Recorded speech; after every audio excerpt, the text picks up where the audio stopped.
सत्यहिंदी.com। सत्य हिंदी की खबरें शुरू करें उससे पहले आपको यह बता दें, जैसा कि आपको पता भी होगा कि सत्य हिंदी का ऐप आ चुका है और उसको डाउनलोड करने के लिए आपको इस वीडियो के डिस्क्रिप्शन में जाना होगा। इस ऐप को आप गूगल प्ले स्टोर से भी डाउनलोड कर सकते हैं। और अब नजर डाल लेते हैं अब तक की सुर्खियों पर। उत्तर प्रदेश विधानसभा चुनाव के लिए गुरुवार को छठे चरण में 57 सीटों पर वोट डाले गए। इनमें 11 सीटें आरक्षित हैं। 5 बजे तक आए आंकड़ों के अनुसार इन जिलों में मतदान 53.31% रहा। इस चरण में 10 जिलों में मतदान हो रहा है। इन जिलों के नाम गोरखपुर, अंबेडकर नगर, बलिया, बलरामपुर, बस्ती, देवरिया, कुशीनगर, महाराजगंज, संत कबीर नगर और सिद्धार्थ नगर हैं। मतदान का आंकड़ा देखें तो इन जिलों में 5 बजे तक सबसे अधिक वोट अंबेडकर नगर में पड़ा है। यहाँ 5 बजे तक 58.66% मतदान हुआ। दूसरे स्थान पर महाराजगंज 57.38% मतदान हुआ। प्रधानमंत्री मोदी ने आज जौनपुर में रैली की। इस दौरान मोदी ने कहा कि अगर यूपी में बीजेपी की प्रचंड जीत नहीं होती है तो इस राज्य को परिवारवादी और माफिया लूट खाएंगे। इन लोगों ने पूर्वांचल के लोगों को उनके हाल पर छोड़ दिया था। इन लोगों ने पूर्वांचल को जात पात में बांट दिया था। प्रधानमंत्री ने कहा कि आज छठे चरण में जमकर वोट पड़ रहे हैं। मैं आप लोगों के इस प्यार को ब्याज सहित लौटाऊंगा। ये अच्छी बात है कि आप लोगों ने इन घोर परिवारवादियों की चालाकी को समझा और जमकर मतदान किया। आज पूरा यूपी एकजुट है, लेकिन फिर भी दलित, पिछड़े, गरीबों और हमारी महिलाओं को माफिया लोगों से सतर्क रहना है। उन्होंने अपनी सरकार की उपलब्धियां बताते हुए कहा कि हमने जो भी योजनाएं बनाई उसका लाभ सभी तक पहुंचाया। सबका साथ, सबका विकास हमारा सिर्फ नारा नहीं, ये अमल में भी लाया जाता है।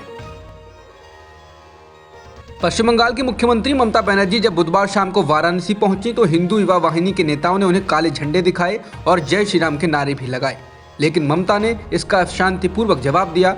ममता बनर्जी दशाश्वमेध घाट की सीढ़ियों पर बैठ गईं और वहां से उन्होंने गंगा आरती को देखा। वह गंगा आरती में भाग लेने पहुंची थी। ममता बनर्जी समाजवादी पार्टी के समर्थन में प्रचार के लिए उत्तर प्रदेश आई हैं। ममता ने जय श्री राम के नारों का जवाब जय हिंद और जय यूपी के नारों से दिया।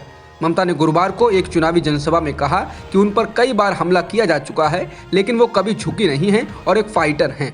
ममता ने कहा कि वाराणसी में बीजेपी कार्यकर्ताओं के द्वारा उन पर हमला करना ये बताता है कि बीजेपी चुनाव हार रही है। बता दें कि वाराणसी प्रधानमंत्री मोदी का चुनाव क्षेत्र है और यहां 7वें चरण में 7 मार्च को वोटिंग होनी है। यूक्रेन में फंसे और अपने मुल्क वापस लौटे भारतीय छात्रों के नाराजगी जाहिर करने के कई वीडियो सामने आ रहे हैं। ऐसे ही एक छात्र ने एनडीटीवी से बातचीत में कहा कि सरकार उनके स्वागत में जो गुलाब के फूल उन्हें दे रही है उसका क्या मतलब है। उन्होंने कहा कि फूल देने से कुछ नहीं होगा। दिव्यांशु सिंह नाम के एक छात्र ने एनडीटीवी से कहा कि अगर उनके साथ यूक्रेन में कुछ हो जाता तो क्या होता। बता दें कि रूसी सैनिकों द्वारा हमले तेज किए जाने के बाद बड़ी संख्या में भारतीय छात्र और अन्य नागरिक यूक्रेन में फंस गए हैं। हालांकि बीते कुछ दिनों में बड़ी संख्या में छात्रों को विमानों के जरिए यूक्रेन से लगने वाले देशों के बॉर्डर से वापस सुरक्षित भारत लाया गया है, लेकिन बड़ी संख्या में ऐसे छात्र भी हैं जो युद्ध के चलते नजदीकी देशों के बॉर्डर तक नहीं पहुंच पा रहे हैं। आज यूक्रेन में फंसे भारतीयों को निकालने के लिए चलाए जा रहे ऑपरेशन गंगा पर विदेश मंत्रालय की समिति की बैठक हुई। इस बैठक में 6 राजनीतिक दलों के 9 सांसद शामिल हुए, जिसमें राहुल गांधी, आनंद शर्मा और थरूर भी मौजूद थे। बैठक में विदेश मंत्री एस जयशंकर ने ऑपरेशन गंगा पर जानकारी दी। बैठक के बाद कांग्रेस सांसद शशि थरूर ने कहा कि विपक्षी दलों की विदेश मंत्री के साथ अच्छी बैठक हुई। उन्होंने कहा कि हर कोई एकजुट था। आज जब विदेश मामलों की संसदीय समिति की बैठक हुई तो कांग्रेस ने यूएन में भारत सरकार के रुख का समर्थन किया, लेकिन इस बैठक में राहुल गांधी ने भारतीय छात्रों को लेकर तमाम सवाल उठाए।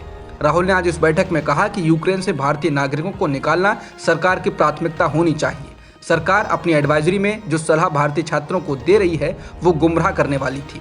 सूत्रों के मुताबिक इस पर विदेश मंत्री ने कहा कि छात्रों को उनकी शैक्षणिक स्थिति के बारे में खुद संदेह था और यूक्रेनी सरकार वहां सामान्य हालात होने का भरोसा दे रही थी। विदेश मंत्री ने इसके बाद भारतीय छात्रों की निकासी और मौजूदा स्थिति पर एक प्रेजेंटेशन भी दिया।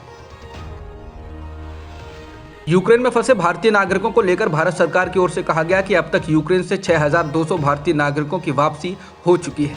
विदेश मंत्रालय के प्रवक्ता अरिंदम बागची ने कहा कि अगले 2 दिनों में 7400 से अधिक भारतीय नागरिकों को विशेष उड़ानों के जरिए भारत लाए जाने की उम्मीद है। उन्होंने कहा कि ऑपरेशन गंगा के तहत 18 फ्लाइट्स अगले 24 घंटे के लिए शेड्यूल की गई हैं। अमेरिका ने साफ शब्दों में कहा है कि चीन हर मोड़ पर भारत को उकसाने वाली कार्रवाई कर रहा है। इसने लद्दाख और अरुणाचल प्रदेश में चीन द्वारा समझौते का उल्लंघन किए जाने का जिक्र किया। इसके साथ ही उसने ये भी कहा कि अमेरिका भारत को हर तरह की सुरक्षा क्षमता को मजबूत के प्रति दृढ़ संकल्प है। ये बात अमेरिकी राजनयिक ने अमेरिकी संसदीय समिति से कही। दक्षिण और मध्य एशिया के सहायक विदेश मंत्री डोनाल्ड लू ने निकट पूर्व, दक्षिण एशिया, मध्य एशिया और आतंकवाद विरोधी सीनेट उपसमिति के सदस्यों से कहा, जिस तरह लगातार उकसाने वाला चीन संयुक्त राज्य अमेरिका को चुनौती दे रहा है, वो भारत को हर मोड़ पर उकसा रहा है। अमेरिकी अधिकारी का यह बयान तब आया जब चीन और भारत के बीच 1.5 साल से लगातार तनाव या खटखट की खबरें आ रही हैं। रूस यूक्रेन के बीच चल रही बातचीत की कोशिशों के दौरान भी लगता है कि हमले नहीं रुकेंगे। रूस ने इसके साफ संकेत दे दिए हैं। रूस के विदेश मंत्री का कहना है कि मॉस्को यूक्रेन में लड़ाई खत्म करने के लिए बातचीत के लिए तैयार है, लेकिन बातचीत के दौरान भी वो यूक्रेन पर हमले जारी रखेगा। करीब हफ्ते भर पहले यूक्रेन पर हमले के बाद से ही बातचीत की कोशिशें की जा रही हैं। अब जब दोनों देशों के बीच वार्ता को आगे बढ़ाने के प्रयास किए जा रहे हैं, तभी अब रूस के विदेश मंत्री सर्गेई लावरोव का बयान आया है। रूसी विदेश मंत्री का कहना है कि भले ही बातचीत हो, लेकिन रूस यूक्रेन के सैन्य ढांचे को नष्ट करने के अपने प्रयास को जारी रखेगा। न्यूज एजेंसी एपी की रिपोर्ट के अनुसार रूसी विदेश मंत्री सर्गेई लावरोव ने कहा कि रूसी प्रतिनिधिमंडल ने इस सप्ताह की शुरुआत में यूक्रेनी वार्ताकारों को अपनी मांगें सौंपी और अब गुरुवार को होने वाली वार्ता में कीव की प्रतिक्रिया की प्रतीक्षा कर रहा है। रूस के यूक्रेन में हमले जारी हैं। राजधानी कीव में पिछले कुछ घंटों में बड़े धमाके हुए हैं, तो वहीं यूक्रेन के दक्षिणी शहर खेरसोन पर अब रूस का नियंत्रण हो चुका है। बीबीसी के मुताबिक एक स्थानीय ने बताया कि शहर में नए नियम लागू कर दिए गए हैं। रूसी सैनिकों को उकसाने से या तेज कार चलाने से मना किया गया है। रूस और यूक्रेन के बीच चल रही जंग का मसला भारत में सुप्रीम कोर्ट तक पहुंच गया। इस मामले में सुनवाई के दौरान गुरुवार को सीजेआई एनवी रमना ने एक दिलचस्प टिप्पणी की। रमना ने कहा कि उन्होंने सोशल मीडिया पर कुछ वीडियो देखे जिनमें यह कहा गया है कि सीजेआई क्या कर रहे हैं। रमना ने कहा, क्या वे रूस के राष्ट्रपति को युद्ध रोकने का निर्देश दे सकते हैं? सीजेआई ने यह टिप्पणी एक याचिका पर सुनवाई के दौरान की। इस याचिका में यूक्रेन के बॉर्डर पर फंसे 200 भारतीय छात्रों को वहां से निकालने की मांग की गई थी। याचिका दायर करने वाले वकील ने justice Ramana, justice AS Bopanna और जस्टिस हिमा कोहली की बेंच को बताया कि भारत सरकार की फ्लाइट पोलैंड और हंगरी से संचालित की जा रही हैं और रोमानिया से नहीं। उन्होंने कहा कि बड़ी संख्या में भारतीय छात्र, जिनमें लड़कियां भी शामिल हैं, वहां पर फंसे हुए हैं और उन्हें किसी तरह की कोई सुविधा नहीं मिल रही है। इस पर बेंच ने कहा कि उन्हें वहां फंसे भारतीयों से पूरी सहानुभूति है, लेकिन अदालत इसमें क्या कर सकती है। अदालत ने अटॉर्नी जनरल के वेणुगोपाल से कहा कि वो रोमानिया बॉर्डर के नजदीक फंसे भारतीय छात्रों को निकालने में मदद करें। प्रधानमंत्री मोदी के निर्देश पर भारतीय छात्रों को वापस लाने की व्यवस्था देखने गए मंत्रियों में से एक ज्योतिरादित्य सिंधिया की एक गतिविधि को लेकर विवाद हो गया। इस गतिविधि का एक वीडियो सोशल मीडिया पर तेजी से ट्रेंड हो रहा है। खासकर इस मामले को कांग्रेस नेता ज्यादा उछाल रहे हैं। जो वीडियो सोशल मीडिया पर चल रहा है उसमें रोमानियन मेयर और सिंधिया में बहस होते हुए देखी जा सकती है। भारतीय छात्रों के सामने सिंधिया बता रहे हैं कि मोदी सरकार ने उनके लिए क्या क्या व्यवस्था की। इस पर रोमानियन मेयर कहते हैं कि आप उन चीज़ों का श्रेय नहीं लें जो आपने नहीं की हैं। सिंधिया उनसे कहते हैं कि मुझे तय करने दीजिए कि मुझे क्या बोलना है। इस पर मेयर सिंधिया से कहते हैं कि हम लोगों ने इन बच्चों को खाने पीने का इंतजाम किया था। बहरहाल सिंधिया फौरन वहां के मेयर के तेवर समझ जाते हैं और वो फिर छात्रों से मुखातिब होते हुए कहते हैं कि आप लोगों को एक। भारत सरकार ने यूक्रेन में भारतीय छात्रों को बंधक बनाने के रूस के दावों को खारिज किया। रूस ने कहा था कि यूक्रेन की सेना छात्रों को मानव ढाल की तरह इस्तेमाल कर रही है और उन्हें रूस के इलाकों तक पहुंचने से रोकने की हर संभव कोशिश कर रही है। हालांकि भारत के विदेश मंत्रालय की ओर से गुरुवार को जारी एक बयान में कहा गया कि उन्हें यूक्रेन में किसी भी भारतीय छात्र के बंधक बनाने जैसी स्थिति की कोई खबर नहीं है। यूक्रेन संकट के बीच रूस से S-400 सौदे के लिए अमेरिकी प्रतिबंध का मुद्दा फिर उछला है। अमेरिका का बाइडेन प्रशासन इस पर विचार कर रहा है कि रूस से S-400 ट्रायम्फ मिसाइल रक्षा प्रणाली खरीदने के लिए भारत पर प्रतिबंध लगाएं या नहीं। अमेरिकी राजनयिक डोनाल्ड लू ने बुधवार को ये बात कही। अमेरिका ऐसा प्रतिबंध काटसा यानी countering America's adversaries through sanction act के तहत लगाता है। अमेरिकी राजनयिक डोनाल्ड लू का ये बयान तब आया है जब यूक्रेन में रूसी हमले के खिलाफ अमेरिकी अभियान के समर्थन में भारत खड़ा नहीं दिखाई दे रहा है। बुधवार को ही भारत ने 193 सदस्यीय संयुक्त राष्ट्र महासभा में उस प्रस्ताव में भाग नहीं लिया जिसने यूक्रेन के खिलाफ रूस की आक्रामकता की कड़ी निंदा की। संयुक्त राष्ट्र की महासभा में इस निंदा प्रस्ताव के पक्ष में 141 वोट पड़े, जबकि 5 विरोध में पड़े और 35 देशों ने खुद को अलग कर लिया। भारत भी इन 35 देशों में शामिल था। भारत के इस रुख के लिए अमेरिका के रिपब्लिकन और डेमोक्रेट दोनों दलों के सांसदों ने भारत के साथ अमेरिकी संबंध पर चर्चा के दौरान आलोचना की। इसमें बार बार ये सवाल उठा कि क्या S-400 ट्रायम्फ मिसाइल रक्षा प्रणाली खरीदने के लिए भारत पर प्रतिबंध लगाया जाए।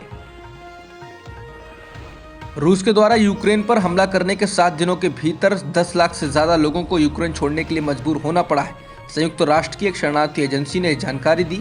एजेंसी ने इस बात को भी कहा कि 40 लाख लोगों को यूक्रेन छोड़ना पड़ सकता है। रूस के द्वारा हमला किए जाने के बाद से ही यूक्रेन के लोग पोलैंड, मोल्दोवा, रोमानिया, हंगरी और स्लोवाकिया की ओर जा चुके हैं। लेकिन ऐसे लोगों की मुश्किलें बहुत ज़्यादा हैं जो यूक्रेन में फंस गए हैं, क्योंकि रूस की ओर से कई प्रमुख शहरों पर लगातार बमबारी की जा रही है। रूस के राष्ट्रपति व्लादिमीर पुतिन के विरोधी एलेक्सी नवेल्नी के आह्वान के बाद रूस में पुतिन के खिलाफ प्रदर्शन तेज हो गए। जेल में बंद नवेल्नी ने रूस के लोगों को संबोधित करते हुए कहा कि रूस को डरे हुए कायरों का देश नहीं बनना चाहिए। उन्होंने रूस के लोगों से कहा कि कम से कम डरे हुए और चुप हुए लोगों का देश तो ना बने, हम ऐसे कायरों का देश तो ना बने जो यूक्रेन के खिलाफ आक्रामक युद्ध पर गौर न करने का बहाना बना ले, उस युद्ध पर जिसको हमारे सन की सम्राट ने छेड़ रखा है। उन्होंने कहा कि वे अब इस पर चुपचाप नहीं रह सकते हैं कि 100 साल पहले की छद में ऐतिहासिक बकवास घटनाओं को आधार बनाकर यूक्रेनी लोगों को मारा जाए। उन्होंने लोगों से सड़क पर उतरकर शांति के लिए लड़ने की अपील की, जिसके बाद यूक्रेन पर हमले के विरोध में रूस के राष्ट्रपति व्लादिमीर पुतिन के गृहनगर सेंट पीटर्सबर्ग में उग्र प्रदर्शन हुए। इस दौरान कई लोगों को गिरफ्तार भी किया गया और उन्हें तितर बितर करने के लिए पुलिस ने हिंसक रूप भी अख्तियार किया। अब तक की खबरों में इतना ही। बाकी खबरों के लिए बने रहिए सत्यहिंदी.com के साथ। सत्य हिंदी का ऐप डाउनलोड करें गूगल प्ले स्टोर पर।